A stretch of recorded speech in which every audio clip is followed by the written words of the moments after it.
everybody, good to see you. What a day, what a last couple of days. A moment really in American history here. I'm Yasmin Vossoughian coming to you live from outside the Supreme Court where it's all happening, the epicenter of the political world after changing America forever with one ruling that overturned Roe v. Wade. The response is immediate, and it's angry amongst abortion rights advocates protesting here in front of the court and around the country, really, over a decision that immediately made this two separate Americas. One where abortion is safe and it is legal, and one where it is now banned or will be very shortly. I talked to one protester here just a short time ago. Well, I'm a 51-year-old grandmother, and I've got 3 daughters, and I've got 7 granddaughters. I've been an advocate for over 20-plus years for sexual assault and domestic violence. I retired from being the director of a rape crisis center, so I've had firsthand experience being the support system for people that have had to go in and have abortions because it was the only choice for different reasons.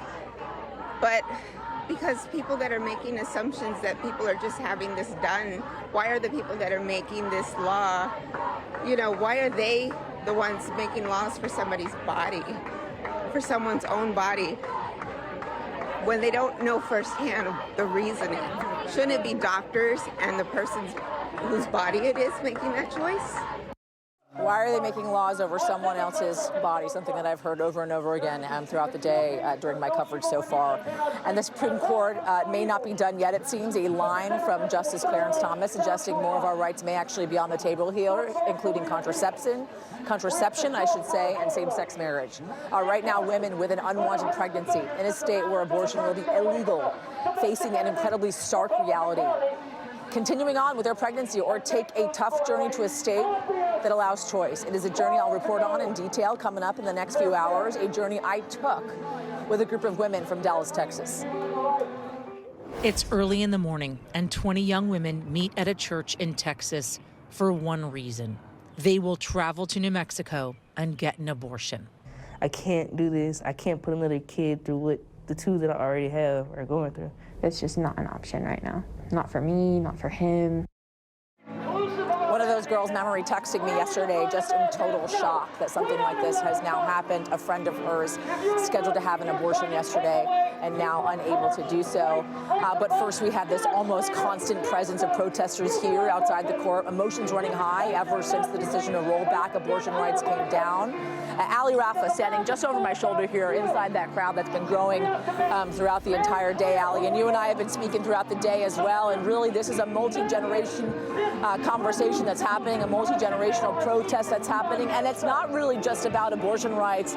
It's about so many rights that these people feel as if have been taken away from them during this Supreme Court.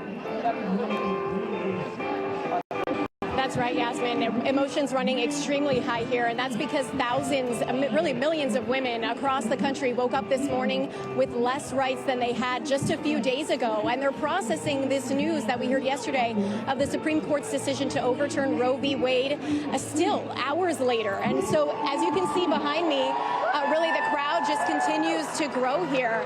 Yesterday we saw thousands gathered here outside the Supreme Court. Our own Pete Williams, who's covered the Supreme Court for decades, saying it was the largest crowd he's seen out here in his career, and emotions were raw. Some were cheering this decision, others were visibly stunned.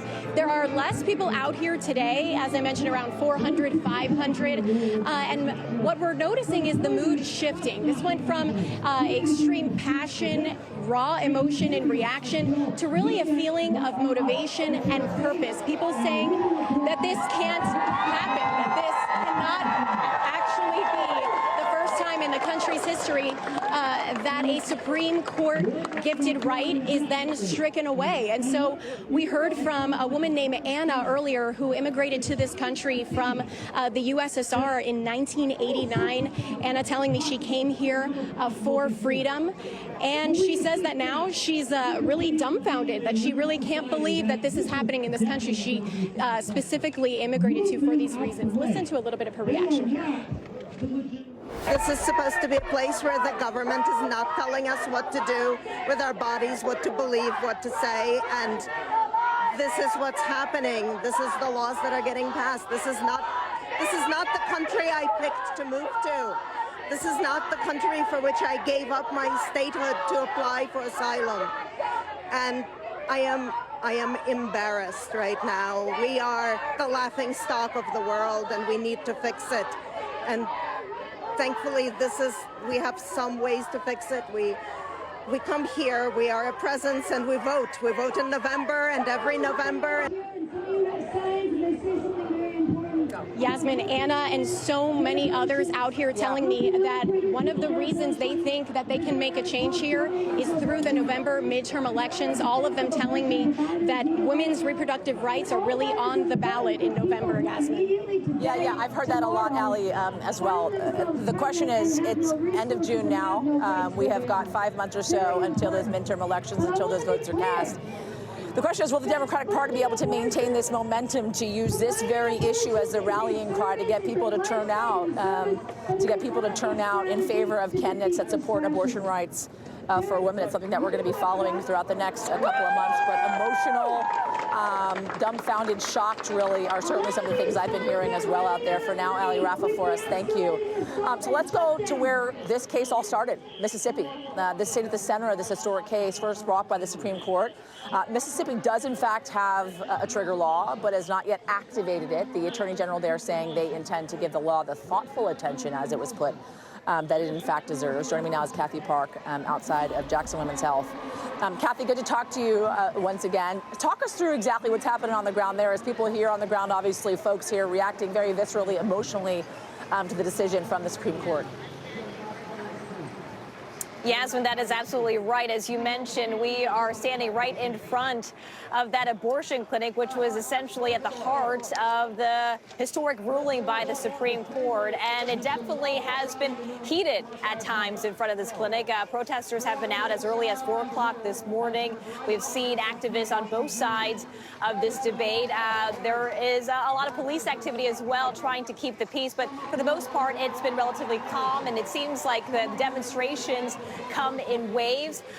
But I want to share with you just a little bit of the reaction that we got earlier today from both sides of this very divisive issue. Take a listen. Obviously, we're happy about it, but I mean, it's still killing babies in there. I mean, it's still going on. I feel like there was a lot of tension yesterday. Yeah. I mean, we have a lot of them out here with the fetal porn and stuff normally, but we don't have the ladders every day. That's an occasional thing. And yeah, no, they're a lot more aggressive. And Yasmin, right now, this clinic is still open, but essentially the days are numbered because, as you mentioned, this is a trigger law state, so there is a 10-day window for the Attorney General to certify this decision from the Supreme Court, and all signs seem to suggest that she will head that way. So this abortion clinic is prepared to shut down in a matter of days, but they've been working behind the scenes to open up another clinic in New Mexico. But the big concern moving forward is for women of color, which will disproportionately impact them, because roughly 70% of the women who seek abortions here in the state of Mississippi, they are black women. And doctors, we spoke with them who work at this clinic, they fear that there will be more miscarriages and potentially more harm potentially for the women who seek abortions and taking matters into their own hands. But they will be traveling hours away to where abortion services will be legal, places like Illinois, New Mexico, even as far away as Massachusetts. Yasmin? All right, Kathy Park for us. For now, Kathy, as always, thank you, my friend. All right, let's bring it back to here, to the Supreme Court. Joining me now, Amanda Matos, the Planned Parenthood Action Fund. She's the Senior Director for Constituency Communications. Amanda, thanks for joining us on this. We appreciate it. Absolutely. Let's talk first about what Kathy just talked about, right? The people that are going to be predominantly hurt by what's happened here at the Supreme Court, people, women of color, right? Black and brown women. I took this trip, as I mentioned earlier, with 20 women from Dallas, Texas to New Mexico just last week. I'm going to be showing the story of these women a little bit later on in the show. 14 of these women were black. 4 of them were Hispanic. 2 of them were white. We have to acknowledge this country's history of white supremacy, structural racism, and discriminatory treatment. So we know the overturning of Roe is disproportionately impacting exactly what you said. It is Black folks, Indigenous people, Latinx, Latino people, folks that are low income, immigrants, young people. Those are the people that are disproportionately impacted because they already face barriers to accessing health care, point blank. Take me inside your clinics yesterday. This decision came down around 10 a.m. Eastern Standard Time. Clinics closed. They had to shutter services. Women were waiting in the room, waiting for an abortion, and then were subsequently told it cannot happen. As of today, 7 states have banned abortion. And what we already know is that patients are scared. Patients are confused and are experiencing this chaos. Many patients don't even know whether or not abortion is legal in their state. And now, so many patients across the country have to either travel hundreds and thousands of miles to seek abortion care if they can afford it, if they can take time off of work, if they can get child care. Or they might have to make a decision to self-manage their own abortion outside of the healthcare system, or be forced to carry a pregnancy against their will. Are there efforts being made to create funds to help these women travel? Absolutely. There are abortion funds all across the country. Through Planned Parenthood, I mean, though. Through Planned Parenthood, through local abortion funds. So many different organizations right now have been taking in donations to ensure that we're using funding to then provide that financial assistance to people seeking care in those 7 states that have already banned abortion, and as we're preparing for up to 26 more states to move forward in their own abortion bans. How many clinics of yours will you be shuttering in the next coming 30 days or so? And then what? So what I want to make clear, though, is that as we're being forced to make a decision whether or not we can provide abortion, it is completely unconscionable that the skilled and compassionate healthcare providers are being forced to deny patients care. The number doesn't matter. Even just one person being denied care is enough, and we need to do something about this. You're looking at facilities in New Mexico, for instance, somewhere that I visited, New York, obviously, safe haven states, as we're calling it, right? Are these facilities ready to handle the influx of women that may be coming their way? So Planned Parenthood and health centers have been preparing for this moment for a long time. We are calling these surge states. We know that there are health centers provided by Planned Parenthood as well as independent centers that are in these states that have been getting ready for this influx of patients. So you're ready? We're ready. Anything anecdotally you can share with me as to what happened in any of these clinics yesterday? Honestly, it goes back to the real feeling of being a person in a waiting room where you don't know whether or not you're going to seek that care that you deserve that day because of what politicians are doing. Yeah, and I saw these women emotionally firsthand, up close and personal, about to receive their abortions, knowing that it's a way that they could get out, and then imagining what it would be like to be told that they cannot receive that abortion. It's absolutely devastating. Our rights have been taken from us and have now been placed into the hands of state politicians. Amanda Matos, thank you so much. Appreciate it. All right, we're going to have much more from outside the Supreme Court here, including whether the overturning of Roe, as I mentioned earlier, whether it's enough really to energize young voters and save the Democrats in the November midterms. We're going to be talking about that coming up. We also got to talk about the January 6th committee, though, unraveling Trump's efforts to rope the DOJ into his quote-unquote big lie. Watergate Assistant Prosecutor Jill Wine-Banks draws parallels with Richard Nixon and John Mitchell coming up next. We'll be right back.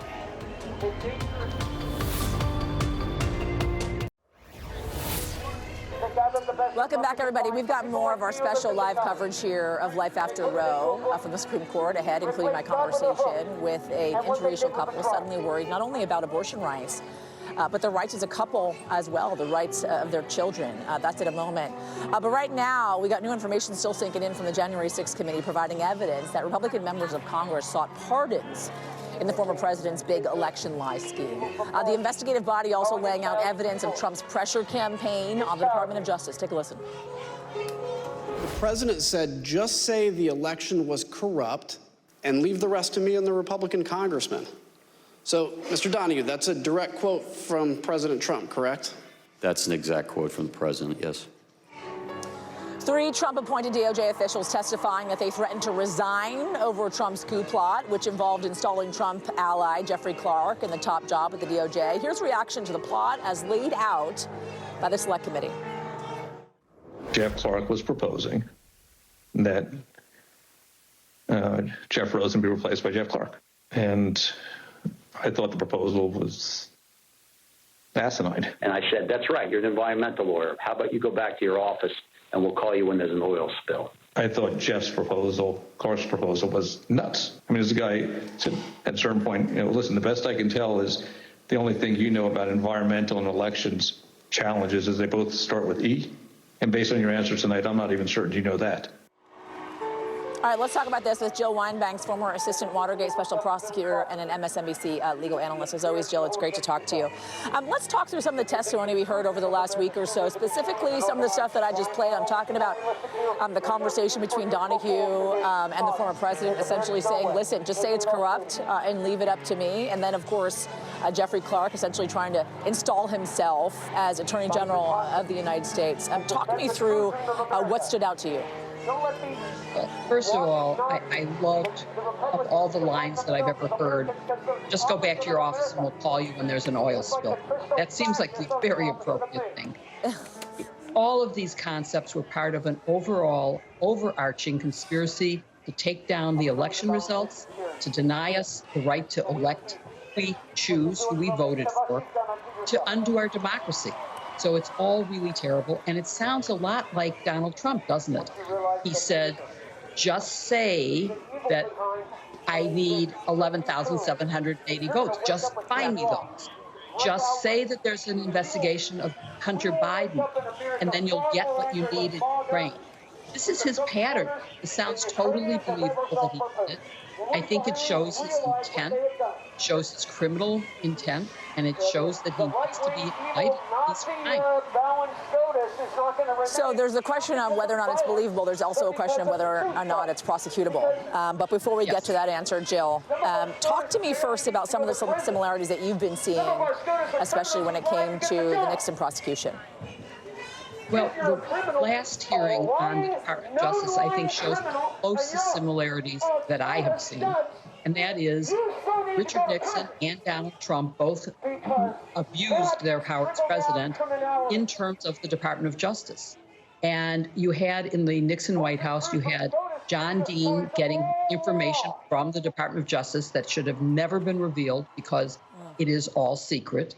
You had the Attorney General, who before he became the head of the committee to reelect the president, was in his office as Attorney General, who approved the very concept of the break-in and then was involved in the cover-up. By then, he was already the head of CREEP, but he still was the former Attorney General who was involved in this.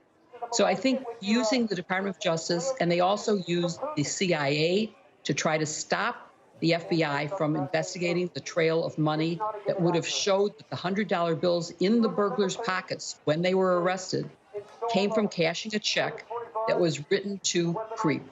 It was a campaign donation that they didn't want revealed because it would have showed that the White House and CREEP were involved, and also it would have shown that a Democrat had contributed money to the Republican Party. So they were trying to hide all that. That was one of the reasons for the cover-up. And here, the cover-up was obviously to conceal all of the wrongdoing. It was part of the big lie, and it's something that needs to be not only new laws passed, which is what Congress can do. They can pass laws to prevent a recurrence of this, but he has to be held accountable. It's not enough to pass a law that will prevent future wrongdoing, because future wrongdoers will ignore it in the same way that he did. I think we should have indicted Richard Nixon rather than naming him an unindicted co-conspirator. Yes, he was forced out of office, and that is a big penalty. But if he had been indicted criminally, maybe it would have helped prevent Donald Trump from doing what he's doing now. We got a lot more to talk about, obviously, when it comes to the January 6th committee hearings. But for now, as always, Jill Wine-Banks, thank you. Coming up, everybody, several states already ramping up abortion access ahead of Roe's overturning. So what is being done now to create an even safer space for women? Our live coverage from outside the Supreme Court continuing next. It's going to be a snowball effect. And so we just need to keep fighting and changing what we can. Vote them out. That's what you need to do. If we have another Republican government, then I fear for our country.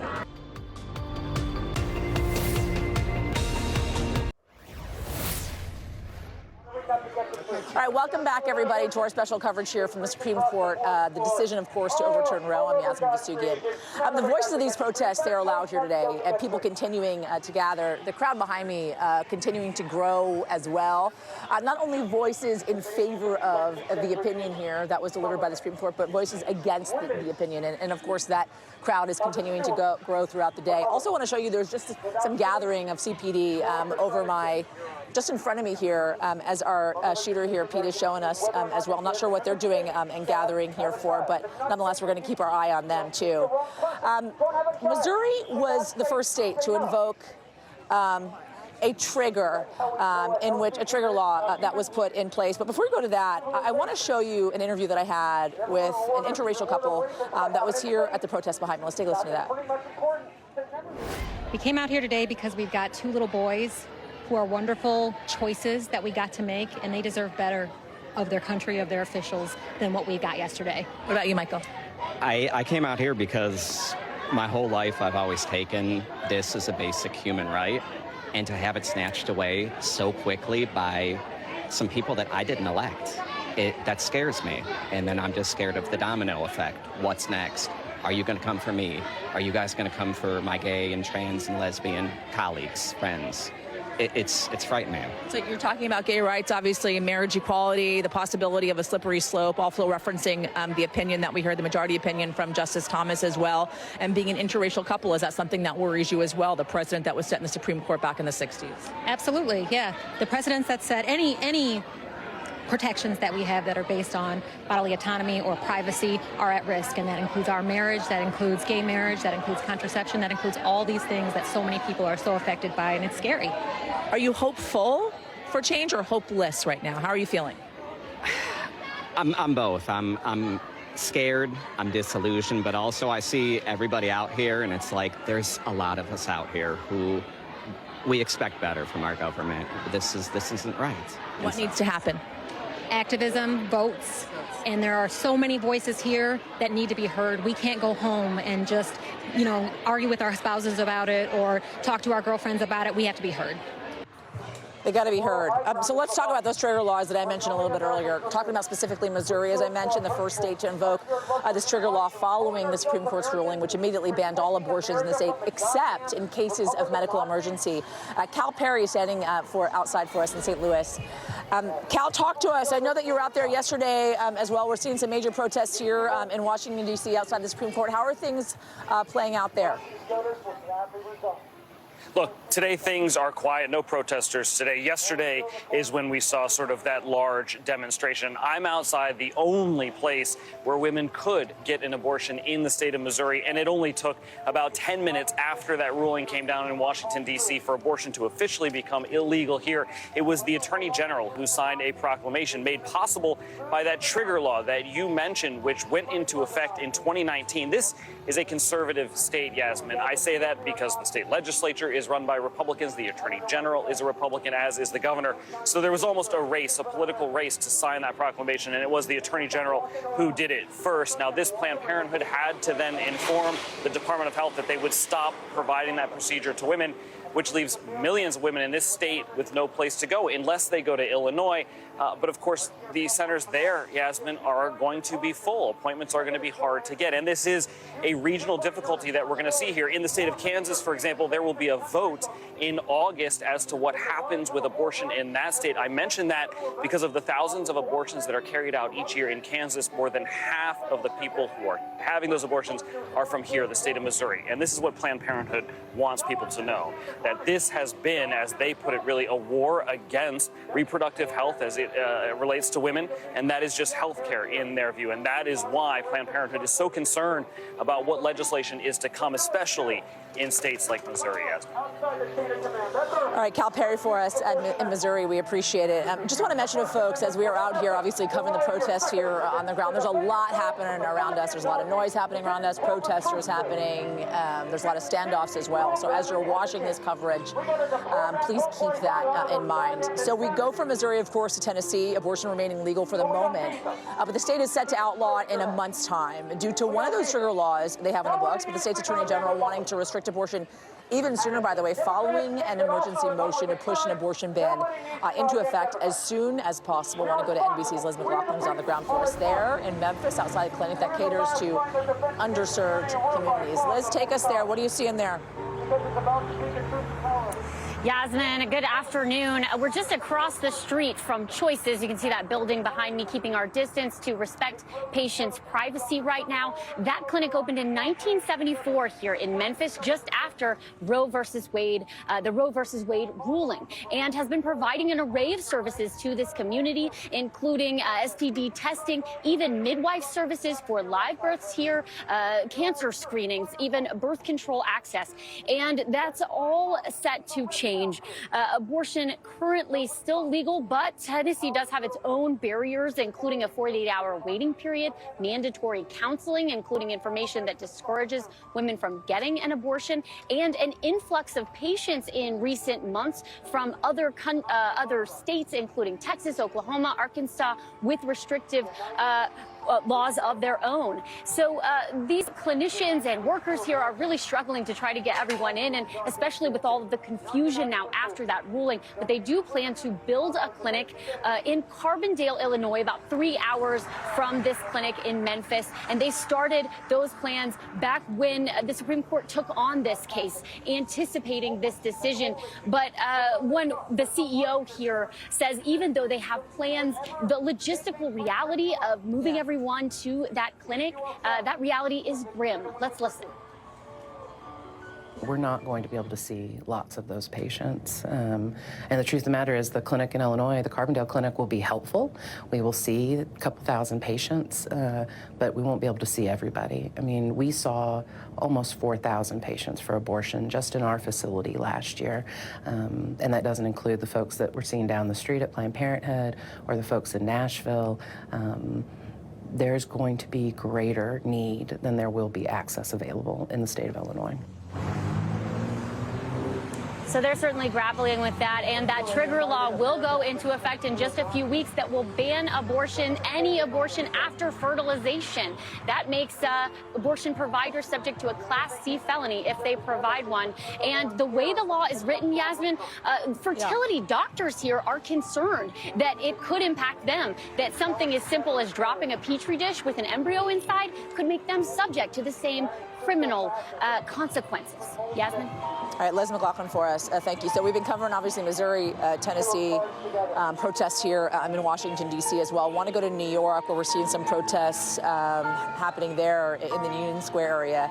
I'm just around 14th Street or so. Obviously, New York has been the epicenter of a lot of activism when it comes to abortion rights in general. Yet another way in which we're seeing that play out there on the ground in New York. And this is just a picture of what is happening really across the country right now as people woke up to headlines across the country, of course, declaring Roe, in fact, had been overturned, a 50-year precedent in place. So women in states like Tennessee are still going to be forced to travel across state lines to seek these abortions. One state expecting an influx is Maryland. It passed a law this year shoring up abortion access in the state, all amidst these fears that Roe would ultimately be overturned by the court. Now that those very fears have been realized, one of the authors of that law, state delegate Ariana Kelly, says, quote, this, Maryland is going to be under a lot of pressure. We are the southernmost safe state. She joins me now, Maryland State Delegate Ariana Kelly. Thank you so much for joining us on this. Thank you so much for having me, Yasmin. Talk to me about the resources that you have now in the state of Maryland to help with the possibility of an influx from more conservative states. Great question. So what we decided to do this legislative session in Maryland was prepare for what we thought was coming, which was the overturn of Roe versus Wade.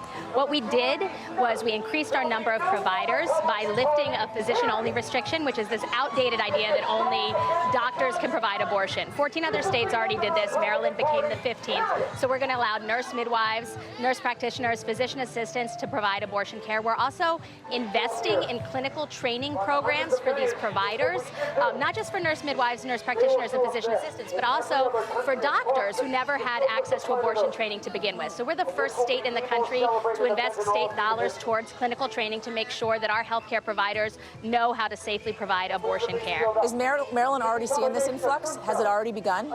We started to see this when the Texas law passed. We've already seen patients coming in from Texas. Now we're going to be seeing them from a lot more states, particularly across the South. We expect 26% of clinics in the U.S. to close, many of them in the South and the Midwest. So Maryland is located as convenient as I mean, there's not a lot of convenient states for women across the South, but Maryland is one of the closest. Maryland, obviously a state wanting to be prepared, knowing that this was kind of in the pipeline. California, another state that wanted to be prepared. Governor Kathy Hochul of New York talking about that as well, the preparedness of that, knowing that they're going to be a safe harbor state. How much do you think this is now a result of taking Roe for granted, not only by Democratic lawmakers, but Democratic voters? You know, we have had this right for 50 years, and my entire adult life, we've had the threat of Roe being overturned. I think a lot of people didn't think that was really going to happen. Yeah. I'm really glad that the Maryland General Assembly saw this coming so we could act and be prepared. I'm really excited because our state legislative leaders, the Speaker of the House, Adrian Jones, has a piece of legislation that is going to not just have Roe codified in our statute, which we already have, but elevate those principles to the state constitution. And the Senate President just confirmed that he's going to make that a priority next session. So whereas maybe we didn't know in the past we needed constitutional level protections because we thought we had that at the federal level, we're seeing now state by state we have to take those actions. Are you worried about a slippery slope now with the overturn of Roe? Terrified. As a state legislator, I'm shocked with the gun decision coming out the day before this decision. I'm worried that all of this work that we're doing to shore up reproductive rights and health care and eliminate health care disparities in Maryland will be for nothing because eventually this extremist activist court is just going to determine that we don't even have a right to do that in the state of Maryland. So what else do you think needs to be done? I think as a state legislator, all I can do is strengthen state policies and work with my colleagues to do that and work to make sure we elect pro-choice governor who can do that. That's our job as state legislators. But as a human and a citizen of this country, we have to take the federal government back. Are you worried about a national ban? I'm terrified of a national ban. I see that as a potential that could be coming down the road, either through Congress or through an activist court. I'm going to do everything I can in the state of Maryland to make sure that patients from any state in the country can come to Maryland to receive care, as long as that's allowed. But I don't have control over what the federal government does. The voters do. How do Democrats use this as a rallying cry when it comes to the midterms? I mean, it's an electoral issue because it has to be. Look at the timing, right? There's no question that people are going to be voting on this issue. I think the important thing is to think about... The timing is good and bad, it seems, because it's June. You're voting in November, and you know how the news cycle is, and you know how issues cycle through. I mean, today the issue is abortion. In August, the issue might be completely different. Well, we're still going through primaries right now, and in the state of Maryland, we have Democrats who are running who are not pro-choice. So that's easy action that can be taken. July 19th is our primary, right? So we can make that happen, make sure we're electing pro-choice candidates in the primaries, and then use the issue all the way through to the general. This is an issue that people are not going to forget about in 2 or 3 months. Ariana Kelly, thank you for coming down. We appreciate it. All right, as pro and anti-abortion rights protesters rally at the Supreme Court, just a few hundred yards away, demands are being made for action from lawmakers to help stop violence against Asian Americans. We're going to take you there coming up next.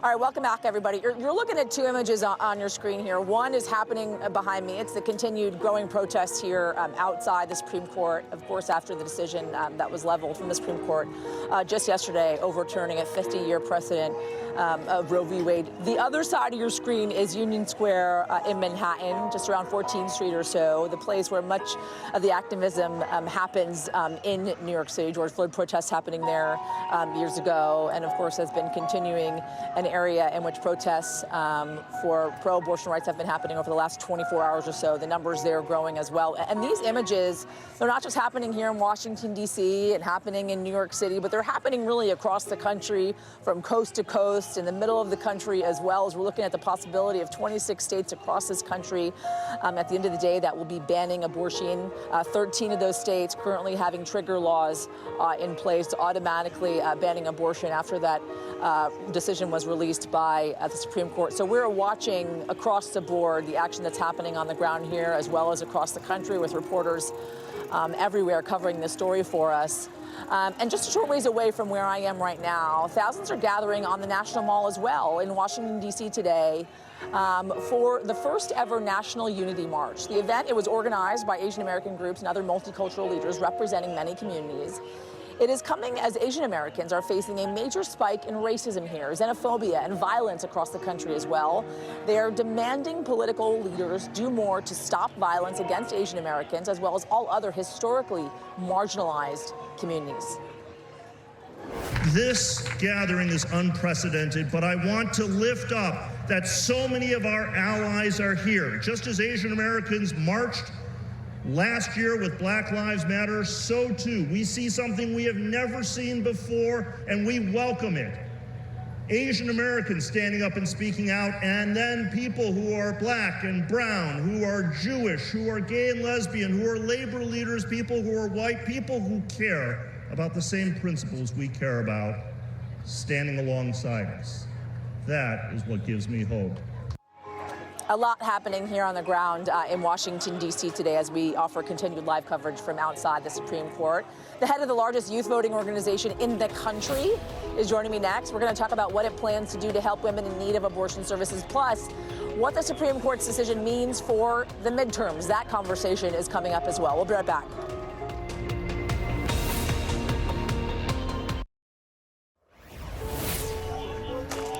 All right, welcome back, everybody. With energy on both sides of the abortion debate on high here in front of the Supreme Court, Texas Attorney General announcing he will, in fact, make June 24th an annual holiday in the state, marking the day that Roe was overturned. The state's trigger law now set to take effect in just about 30 days or so. Joining me now is Cristina Cinsun Ramirez, President and Executive Director of Next Gen America. Cristina, thanks for joining us on this. Texas as the epicenter of this whole thing, really. I was in Dallas just a couple of days ago with a group of 20 women. I'm going to be showing that story at the top of the hour, who had to travel to New Mexico to get abortions. And I made the journey with them. The trigger law in your state taking effect in just about 30 days or so. What is your reaction to this decision?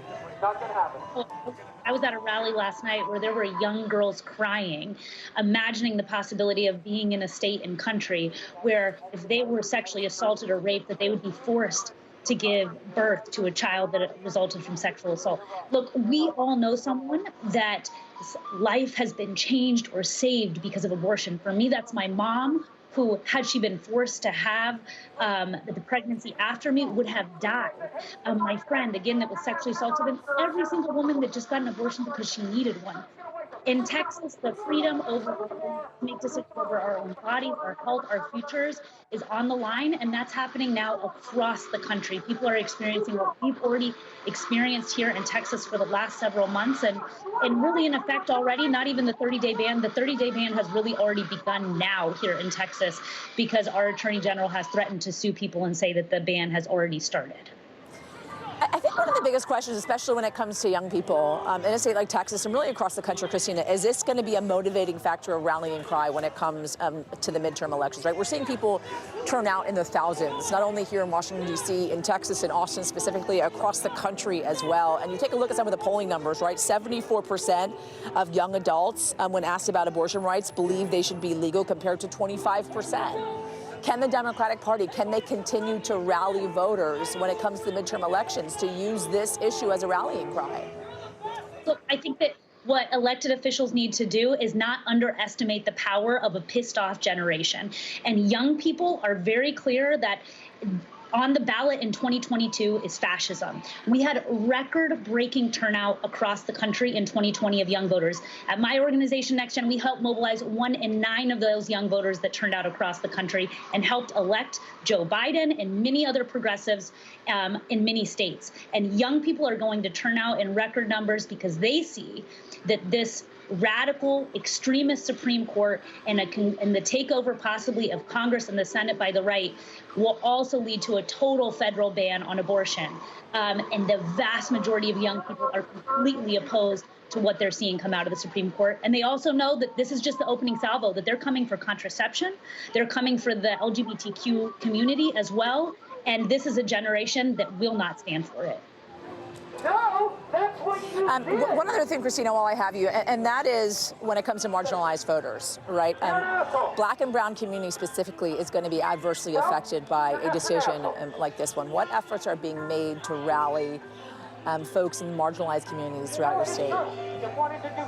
Yeah, here in Texas, I think some people are surprised to learn that in the Latino community, also in the African American community, there is overwhelming support for abortion access and protecting the health of women on this issue. We are reaching and connecting with millions of young voters in Black and brown communities in our state and in other states across the country. What a lot of people don't know, I think, about Texas is we are the third youngest state in the country. And while you may look at Greg Abbott and Paxton and see a state that's mostly run by white men, our state is majority young, brown, and Black, and we are harnessing that power to transform this state. Harnessing that power. Christina Ramirez, thank you so much. I just want to mention to folks before we start off our next hour, and that is that we are showing you images of protests here in Washington, D.C., across the country as well. And as we show you these images of these protests, you might see some expletives written on signs. You might hear people saying things that are not necessarily things that are oftentimes heard on television. But it is live television after all. We are at a protest in which people feel emotional, impassioned. They feel as if change is needed in this country and feel as if the only way they can express themselves is in that way. So apologies in advance, but also just note and keep in mind that we're dealing with live TV here, and sometimes people talk over us as well on bullhorns, because that is what happens at protests across this country, in the country that we live in. All right, at the top of the hour, everybody, I traveled with 20 women that I've been talking about, living below the poverty line from Texas to New Mexico, just to get abortions. We're going to hear their stories. You have women out there that they don't have anybody, or they did it with the wrong person, or they're just not ready. You can't make women be ready for taking care of kids.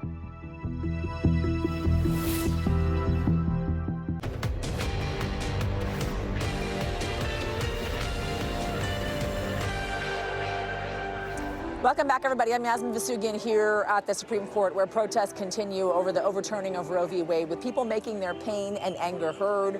I've been talking to protesters today about why it is just so important that they be here.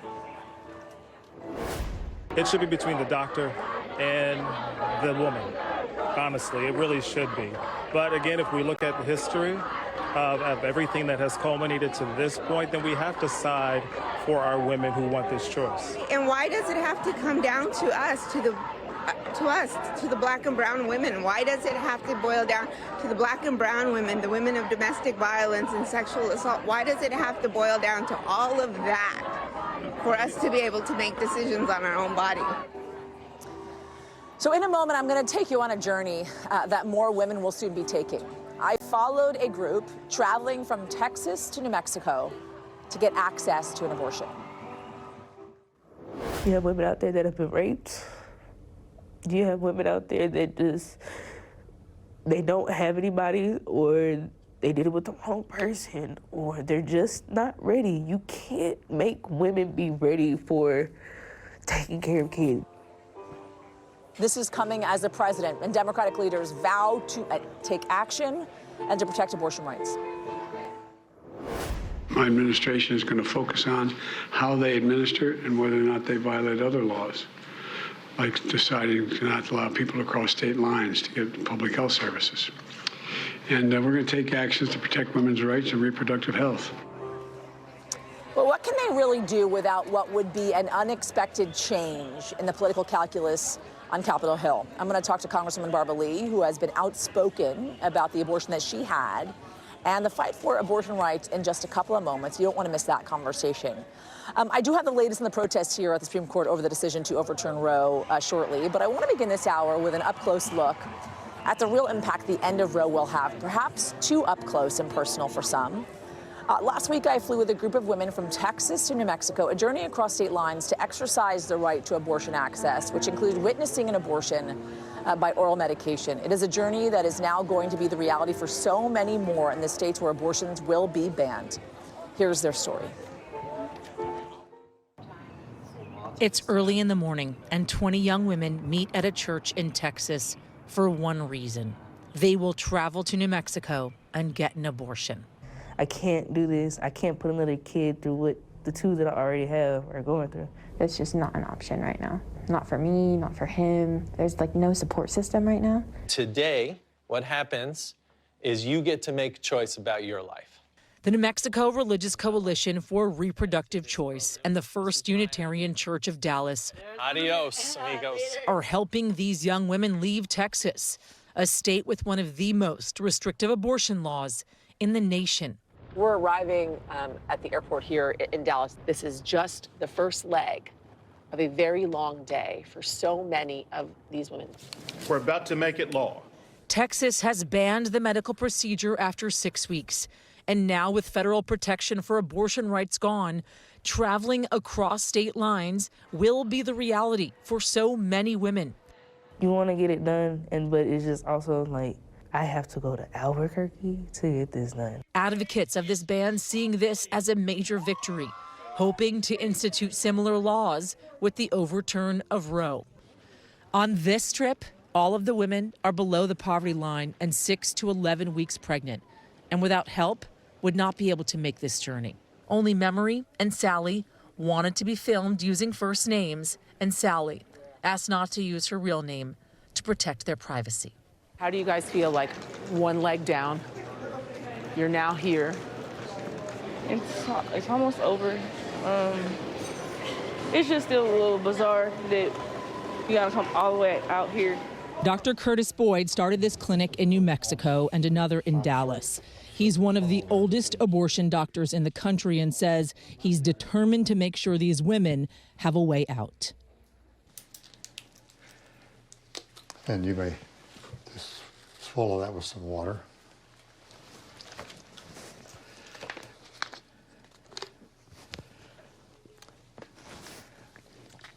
Now, what I must tell you is that's it. Make it your choice, but make it reasonable and wise. This is a decision that these women are making according to their own faith and values. It's our duty as a faith-rooted organization to trust what they've heard from God and support it. Half of the women on this trip came across state lines to take a pill. The other half for a 10-minute surgical procedure. You have women out there that have been raped. You have women out there that they don't have anybody, or they did it with the wrong person, or they're just not ready. You can't make women be ready for taking care of kids, because that's like a huge step. The church where these women began their journey fought for abortion rights before Roe, helped Roe v. Wade to the Supreme Court, and is now fighting the Texas law. We are going to see a public health crisis in this country, but a lot of people don't even want to think about it because they don't think it affects them. But what affects one affects the other, and this is where our faith also comes back into play. What I see is human life in front of me, and that's what's important. See human life in front of me, and that, in fact, is what's important. I want to bring in now Deputy Director at the ACLU's Reproductive Freedom Project, Brigitte Amiri. Brigitte, thank you so much for joining us on this. I think one of my first questions really to you is the plan when it comes to the ACLU of women crossing state lines for fear of prosecution, seeking out these abortion services. As I documented these women's travels in that piece, there's a possibility these women would not be protected. Thank you so much for having me. The human devastation that the Supreme Court's decision is wreaking cannot be overstated. It is horrible what is happening in this country right now. And you're right that the next phase of this is to try to prevent people from leaving their state to get abortion in another state. We already saw a bill that was introduced in Missouri that would do that. Obviously, there is a federal constitutional right to travel that we'll be looking into, but this is the next wave, not just to preventing people from leaving their state, but the other side has their eye on a national ban on abortion. So even if you live in a state where abortion is legal and you think abortion is safe, think again, because the other side has their eye on a national ban eventually. So what's the plan going forward for the ACLU here when it comes to some of these protections that need to be put in place at the state level to protect any further bans? So right now, we're using all the tools in the toolbox. For example, on the litigation front, we're looking at state courts and state constitutions that protect abortion differently, independently than the federal constitution. So for example, on Monday, we're in court challenging the Florida 15-week abortion ban under Florida's constitution that has protected abortion greater than the federal constitution and without the need of even looking to the federal constitution. We're also supporting ballot initiatives in a number of states, including my home state of Michigan, that will protect and preserve access to abortion.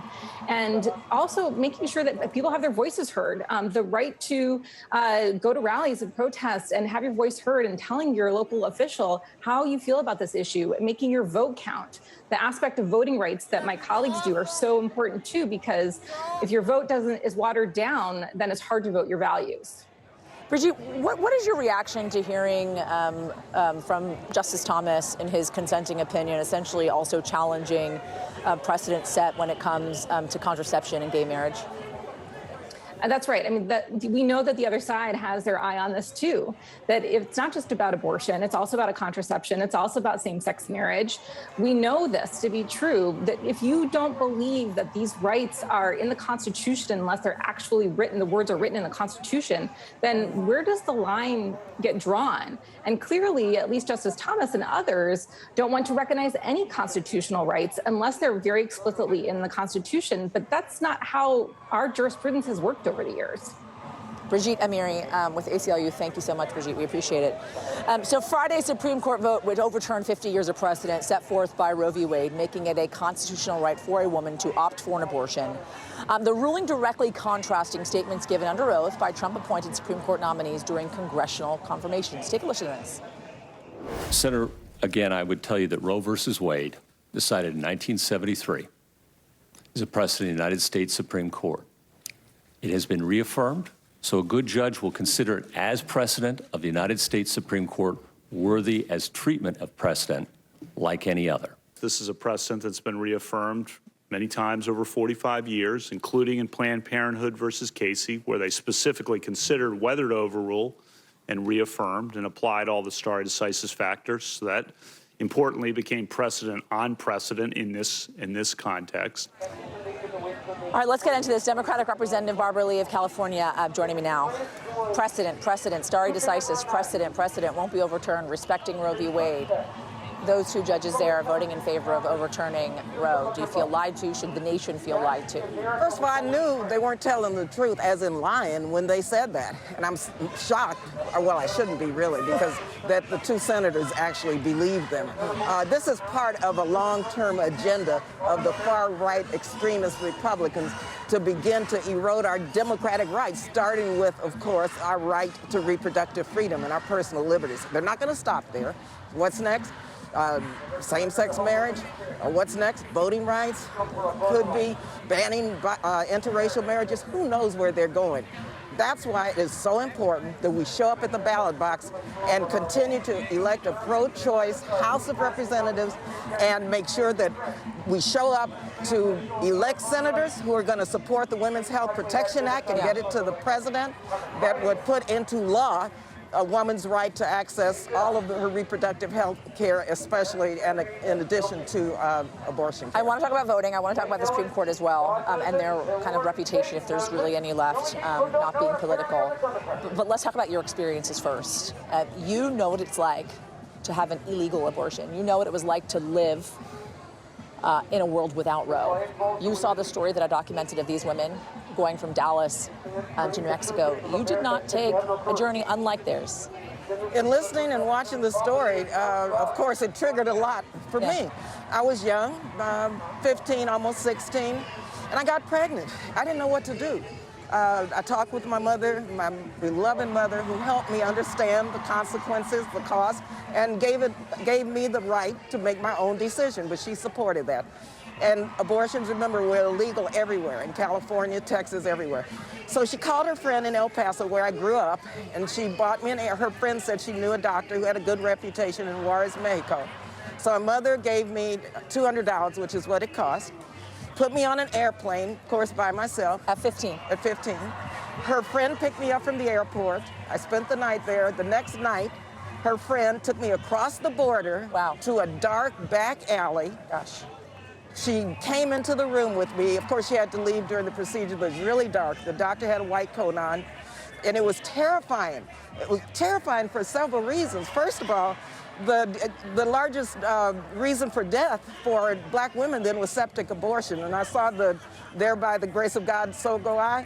Well, I thought of that. I didn't know if I was going to live through it or not. But then I knew it was illegal. It was illegal in Mexico. It was illegal in Texas. It was illegal in California. I didn't know coming across the border if I was going to get stopped. I didn't know in El Paso if I was going to get stopped. I didn't know at the airport. I mean, and what's happening today is the criminalization, once again, of people who want to just exercise their reproductive freedom. And this is why I am just furious. You know, it's gut-wrenching. I'm sad, but you know what? We got to take this energy and we got to take our focus and make sure we show up at the ballot box so that we'll never have to do this again. How do you do that? Well, we galvanize people. You know, there's so many people who don't know a world without Roe. And I tell you one thing, they're waking up today realizing that their rights have been taken away from them. And there was women sitting in a clinic about to get an abortion who were told that you cannot get an abortion today. Yeah. At 10:15 a.m. yesterday morning. 10:15 a.m. yesterday. I mean, they've taken away their rights, their bodily autonomy. And so what next? So that's why what we have to do is make sure we elect state, local, and federal officials who are going to put into law the right to an abortion. I mean, this is crazy. And people better understand, they come for me today, they come for you tomorrow. What do you say to people that believe Democratic lawmakers and Democratic voters took Roe for granted? Well, I hope that's not the case, but a lot of people didn't vote. And I remember the election of Hillary Clinton. And things would be totally different today had those who disagreed with her, if they had showed up at the polls. I mean, the power of a president to appoint Supreme Court justices, very evident now. And so I just say, let's move forward. Let's register everybody and let's get to the polls, because this 75% or so of the public supports a woman's right to make her own decision about her body. Whether you agree or disagree with abortion, it's not about that. It's about personal decisions, not allowing the Supreme Court justices or politicians making decisions over my body. That's what it's about. Passion coming from Representative Barbara Lee. Thank you so much. Thanks for sharing your story once again with us. We appreciate it. And for the shootings that happen every day in the streets that are mass shootings we don't even hear about, the number of people killed every day in the streets. Their message to us was do something. I don't know how many times we heard that. Just do something. For God's sake, just do something. Well, today we did. While this bill doesn't do everything I want, it does include actions I've long called for that are going to save lives. All right, so that was the president, as I mentioned, signing the most significant piece of gun safety legislation in decades, talking about that there. You can see here some of the key pieces of reform in this package, including new criminal offenses for gun trafficking and increased funding for crisis intervention programs and red flag laws. But this compromise becoming law just days after the Supreme Court expands the Second Amendment, with conservative justices ruling the Constitution provides a right to carry a gun outside the home. It's a split-screen moment on gun policy, coming just 1 month after 19 young kids and 2 adults were shot and killed at Robb Elementary School in Uvalde, Texas. Want to bring in State Senator Roland Gutierrez, who represents Uvalde, to talk more about this. Senator, as always, it's great to talk to you once again.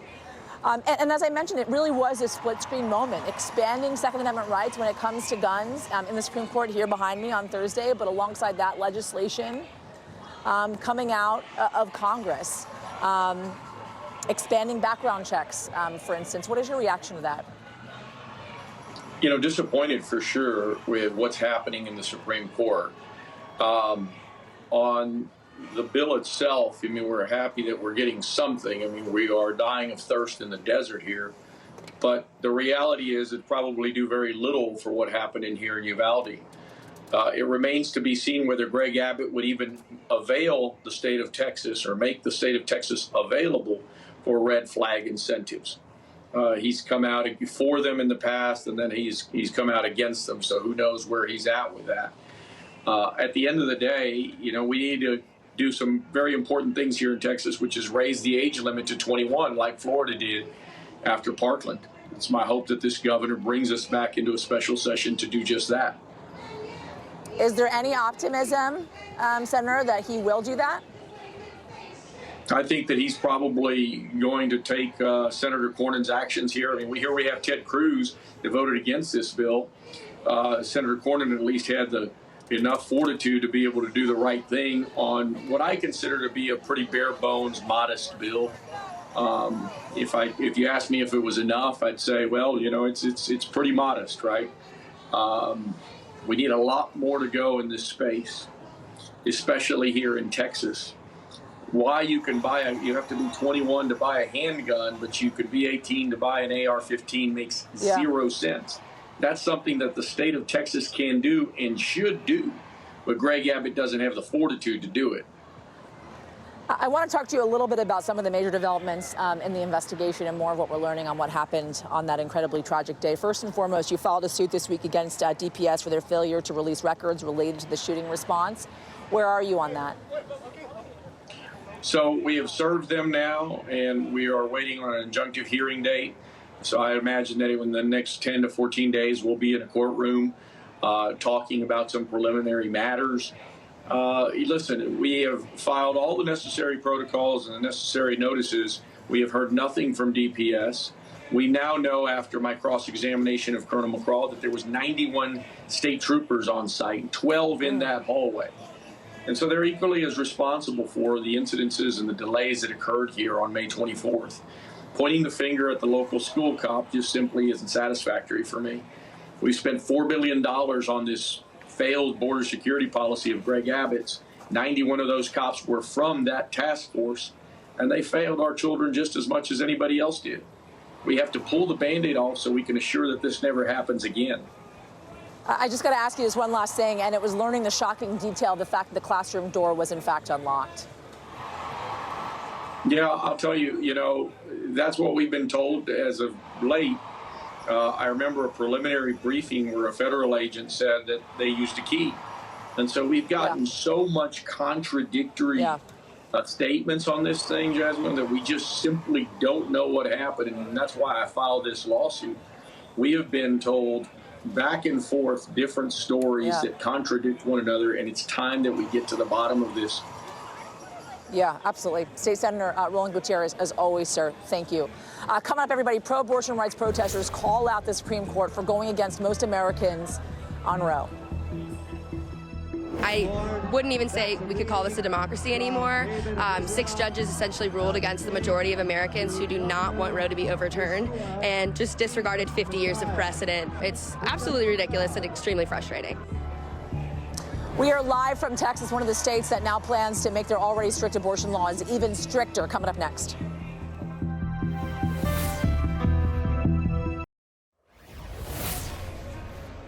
All right, welcome back, everybody, to our special coverage of the Supreme Court decision to overturn Roe. I'm Yasmin Vossoughian. I've met a lot of people here protesting, and I want to bring in now 2 of those people, Zoe Warren and Julian Deredita, both with Rise Up for Abortion Rights. Thank you guys so much for joining us. Appreciate it. Zoe, talk to me first about why it is you wanted to come out here today, because something that struck me was when you were speaking earlier, and you mentioned your anger because you had received a text message from the Biden campaign. Why is that? So I received a text message from Joe Biden's campaign yesterday saying that the Supreme Court had overturned Roe versus Wade and that it was my responsibility to then rush $15 to the Democratic National Party. And I thought that was absolutely outrageous because my rights should not be a fundraising point for them or a campaigning point. They have had multiple opportunities to codify Roe into law over the past 20, 30, 40, 50 years, and they haven't done it. And if they're going to keep campaigning on this point, they should actually do something about it. What are you most worried about, Julian? I'm most worried about what comes next, because Roe versus Wade was a precedent for Obergefell versus Hodges, Loving versus Virginia, Irving versus Texas, gay marriage, interracial marriage, and privacy in the bedroom. And those, as Clarence Thomas came out yesterday, they're going to be falling like dominoes.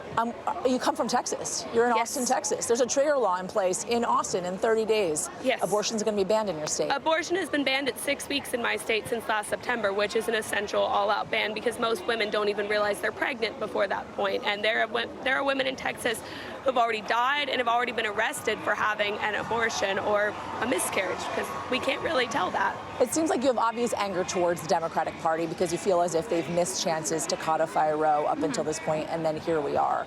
What does that mean for you when it comes to the midterm elections and getting more Democrats elected to move forward with trying to codify Roe? Well, when it comes down to the primaries, which I think are coming up in the next couple months, it means that we need to get as many people to the polls as possible to vote for more progressive Democrats. We need to get the old white Democrats out of office and put in new, younger people who will actually defend the rights of women and people all over this country. And then when it comes to midterms, we need to make sure that we have those same people who voted for the progressive people in the primaries coming back to the midterms and voting again, and making sure that these more progressive Democrats get into office and can actually make the change that we need. Is this going to be your number one issue? For me, yes, but for the organization that I work with, RiseUpForAbortionRights.org, it's legal abortion on demand nationwide, and we don't really care about how they get that done. We don't care about which institution gets it done. We know it won't be the Supreme Court, but somebody needs to do it, whether it's through an executive order or through Senate or House of Representatives action. And this is your number one issue at the polls? Yes, and I agree with her that we need to be calling on the Biden administration, the Senate, the Congress, whoever can help us. We don't care who, we don't care how, but abortion needs to be ratified into U.S. law. It needs to be a fundamental right that all women in this country have. No sanctuary states, no some women have access, some people get funding to go. Yeah. Every single woman in this country needs her inalienable right to bodily autonomy, because right now we have less bodily autonomy as women than corpses do, and it's terrifying. Zoe, Julian, thank you guys so much. Appreciate it. Yeah. And we're going to continue to be watching your work out there. We appreciate it so much. All right, so we just mentioned Texas, obviously, where a trigger law that will make nearly all abortions there illegal is set to take effect in just about 30 days or so. Stephanie Stanton is there for us in Austin, Texas, which is where Julian is from, who I was just speaking to. Take us there, Stephanie. What's happening on the ground there in Austin? Yeah, good afternoon to you, Yasmin. Well, protests here in Austin have been ongoing. Last night, we saw thousands marching at the Capitol behind me. In just a few hours from now, another pro-choice rally is set to begin.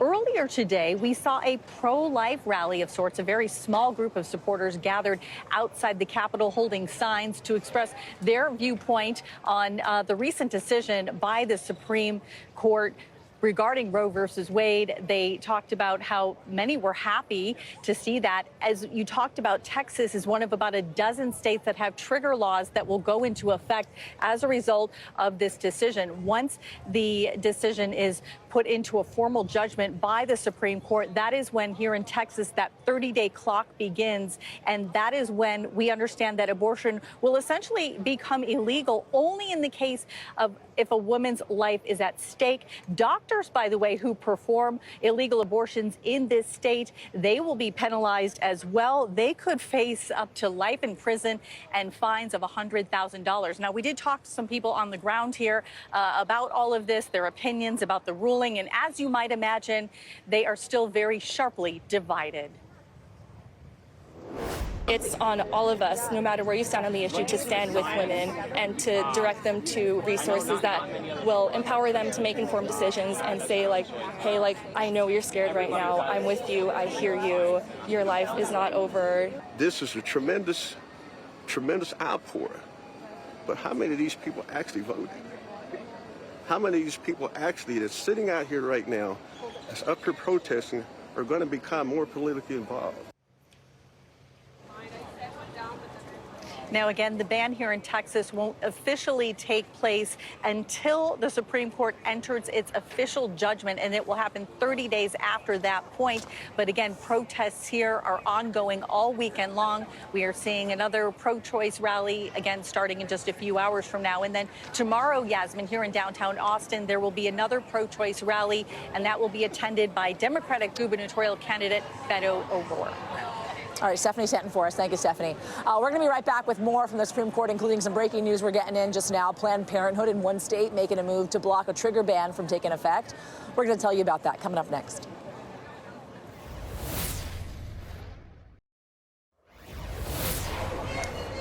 All right, more on the abortion rights fight in a moment, but first we want to get to you up to date on some of the top stories that we're following this afternoon. The president is on his way to Europe for a 5-day trip. His first stop is going to be in Germany, where he was scheduled to meet with G7 leaders to discuss aid for Ukraine, along with further sanctions against Russia. He will then head to Spain to meet with the leaders of EU member nations. Ukrainian President Zelensky will address the leaders in both of those summits. And in Ukraine, the key city of Severodonetsk has fallen to Russian forces. Ukrainian troops have retreated from the industrial city after weeks of fighting. It marks a major blow for Ukraine's control of the eastern Donbas region. Combat will now shift to its neighboring city of Lysychansk, which is still under Ukrainian control. And Norway has raised its terror threat level to 5, the highest level, following a mass shooting that killed 2 at a nightclub in Oslo. 14 others were injured in that attack as well. The shooting occurred outside a popular gay club amid a 10-day Pride festival, which has since been canceled.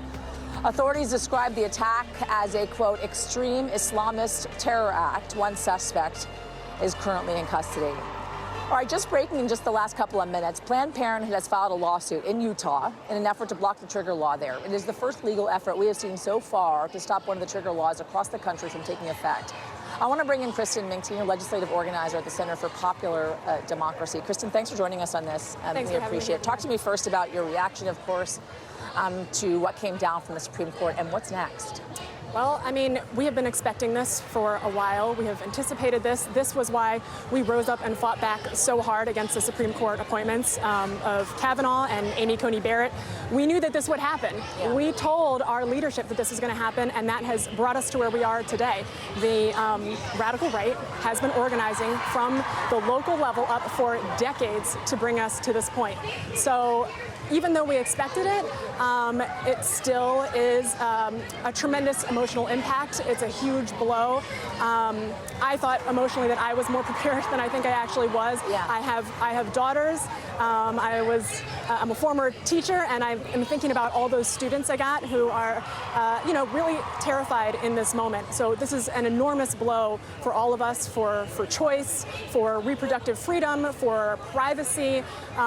It's a historic moment for really bad reasons. What is the center doing to protect women now, to try and move forward from this? Because it seems like at this point, today, as of today, this is now the new law of the land, right, after 50 years of precedent. So what is the center doing to protect women going forward? Yeah, so I'm with the Center for Popular Democracy Action. We were one of the main mobilizers pushing back against the appointments of Kavanaugh and Amy Coney Barrett, and now we are mobilizing again to take action to demand that our sitting legislators do something now. So this week, we are mobilizing with some of the largest reproductive rights groups in the country. There is going to be a record-breaking act of mass disobedience this coming Thursday in D.C. What does that mean? That means that we expect maybe over 500 women, allies, people who can get pregnant, and people standing with us to take a stand here in D.C. In such a way that we are willing to take a rest for this peaceful act of civil disobedience. There are intersectional leaders from the reproductive movement who are coming into town from as far away as Alaska to take part in this action because it's that important. We know that there are actions that can be taken at the federal level right now, despite the state of Congress. We are calling on Biden to act. We could have, abortion clinics being set up on federal lands in red states, for example. We could be funding travel to other states. So there absolutely are options, and we need all of, every person, regardless of party, for whom this issue is important. They need to be vocalizing those options and pushing for those options right now. We cannot wait until What about the efforts to create funds for the women on the ground that are going to be most affected by this, or are going to have to travel outside their states, who don't have the money to do so, the marginalized community? That's right. We have, there are groups, nonprofits, grassroots groups, mutual aid groups who have been preparing for this for a long time. There have, who have sprung into action now, but actually have been planning for this for quite some time, fundraising so that, we are already starting to mobilize those funds to move people across state lines. What that looks like is changing rapidly because even as we speak, there are states that are shutting down abortion rights. West Virginia, for example, is one of them. Their last abortion clinic just closed. And now my state, I'm in Maryland,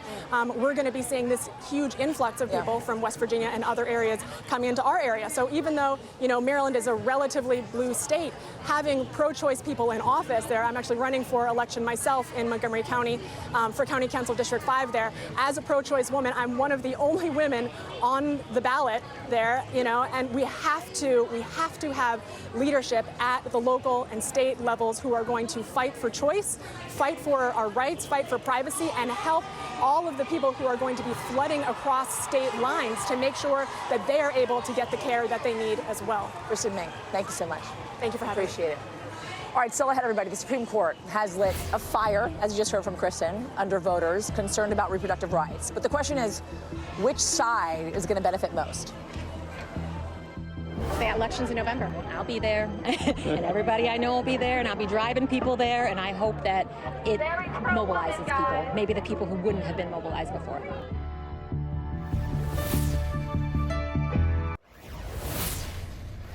This is a freedom issue. This is an issue about who gets to make decisions about your body, about your education, about your trajectory in life, and it should be up to every American.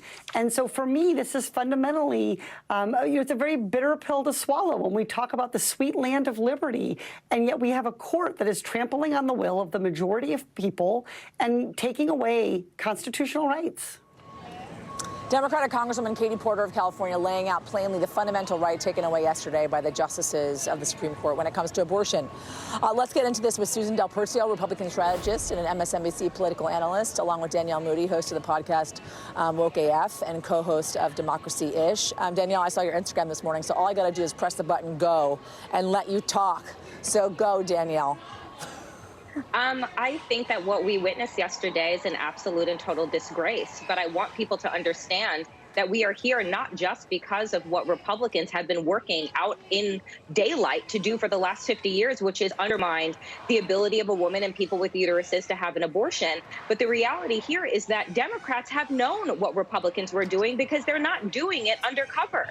So where was the pushback? Where was the packing of the court? Where is the grand opposition to recognizing that these people are no longer your friends or rational Republicans across the aisle? They are coming for every single right. If you can overturn an 111-year-old gun ban in New York that now allows for conceal and carry in this state that has 8 million people in the largest city, right? And now you have a 50-year-old ban being turned, and you have Clarence Thomas telling us in the concurrent opinion that he's coming after Oberfeld, and that he's coming after Lawrence, and he's coming after all of these rights that we think that we have in this country that we no longer have. This is not a democracy.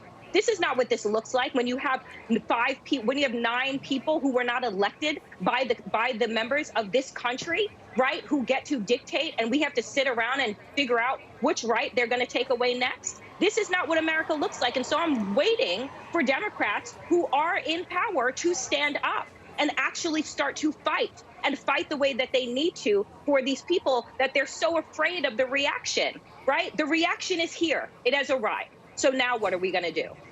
Susan, Danielle brings up a couple of really good points, one of which I've been hearing out here a lot, which is kind of the slippery slope, right? Folks here are not just worried about abortion rights. They're worried about marriage equality. They're worried about, obviously, the precedent set when it comes to contraception. They're worried about interracial marriage as well. Two of those things mentioned in the concurring opinion by Justice Thomas. Is there a sense that Democrats don't necessarily understand the gravity of the situation, and in fact, they did not necessarily understand the gravity of how in flux Roe actually was, that there was a possibility of it being overturned, and here we are? Well, like Danielle said, they should have known. For 50 years, some Republicans have been trying to get Roe overturned. They finally got there. Donald Trump said in 2016, I will elect conservative judges that will overturn Roe v. Wade. He put on 3 justices to the Supreme Court. But I'd also like to talk about something else that Danielle mentioned, which is Democrats aren't doing their bit either, because whether it's under a Republican administration or a Democrat administration, whoever has control of the House or the Senate, no one's governing. No one's been governing this country for a good 20 years, meaning we leave it to the Supreme Court. We leave it to 9 people to make our decisions because our people who are elected to office can't get the job done. So we need to start electing Well, it's people. also, but Susan, it's also because of the laws that are in place in Congress. I mean, there is the filibuster, obviously. We talk a lot about the fact that Democrats have control of Senate, but they don't necessarily have control because of the filibuster, right? They don't really have a majority. Yeah, well, Yasmin, 2 things to that. That's exactly what I'm talking about, is that we have not been governing. We have not had compromise under either side. They are not working towards anything moving our country forward. We leave these things to the courts because it's easier. And when it comes to the filibuster, let me tell you, folks, Mitch McConnell gets a chance to bust it. He will. Yeah. Oh, you don't think that you're going to look at a national ban on abortion if McConnell's in there? You absolutely will. Here's your notice. Danielle, what does standing up look like? I mean, standing up looks like fighting the way that Republicans fight. You see, except we have truth, right, and facts and the people on our side. So we don't have to lie. We don't have to steal. We don't have to act like criminals in the way that Trumpism has consumed the Republican Party. And so standing up and fighting looks like getting Joe Manchin and Kyrsten Sinema in line and saying that we will run candidates against you. It looks like creating an environment where if you're not in lockstep with the Democratic Party and democracy, we're going to run candidates against you. Because to Susan's point, Mitch McConnell seems to do just fine, right, with the same rules and the same responsibilities that Chuck Schumer has. But all of a sudden, when Democrats are in power, they're so timid, so feckless, so tepid.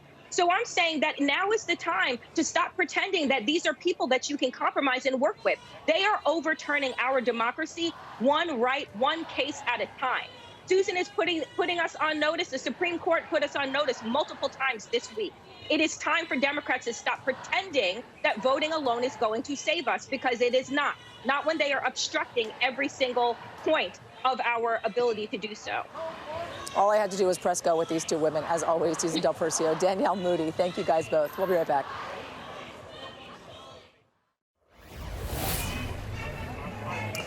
All right, that wraps it up for this hour. I'm Yasmin Vossoughian. I'll be back here tomorrow at 2 p.m. Eastern, right here outside of the Supreme Court. I'm going to speak to former Texas State Senator Wendy Davis, who famously held a 13-hour filibuster to protect women's reproductive freedoms back in 2013. For now, I'll see you tomorrow. Simone Sanders picks things up.